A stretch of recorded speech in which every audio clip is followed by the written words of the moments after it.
It's considered one of Philadelphia's darkest days. Tomorrow is the anniversary of the Move bombing, an eviction standoff with police that came to a deadly end May 13th, 1985, with the city dropping a bomb on a house. 11 people, including 5 children, died.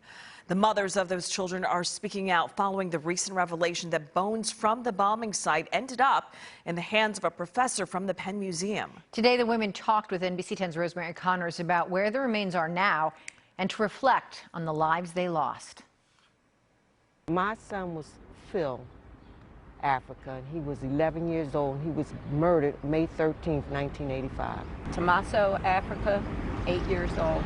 Delisha, 13 years old. Patricia, Africa, 13 years old. Zanetta, Africa, 11 years old. Murdered May 13th, 1985. It will be 36 years ago tomorrow. The bombing ordered by the city of Philadelphia targeted the revolutionary group Move and killed 6 adults along with 5 children. The children of these women who were in prison at the time of the bombing and never saw their kids again. Now they've learned decades ago the city medical examiner gave human remains from the bombing site to Penn Museum for identification. There are reports the remains could be those of Janet Africa's daughter Delisha and Consuela Africa's daughter Patricia, but the women are not convinced. I got family members who told me that they buried my children. Now 36 years later, they talking about they got bones. What do you believe? What do you believe? I mean, her brother told her that they buried her children. So now, who do they have there?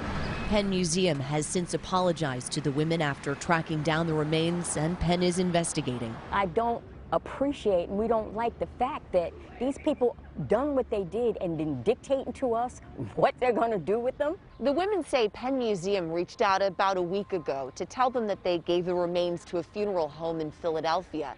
But the women say that wasn't their choice and they don't know how they want to proceed just yet. We're still meeting as an organization, as a family, making a decision. But you have to understand our suspicion and reluctance. The women tell me they don't trust that these remains are in fact their loved ones, given what happened to their children 36 years ago. This is something that you would never imagine. I mean, dropping a bomb in a city. It's part of Philadelphia's dark past these women live with every day. I'm Rosemary, NBC10 News.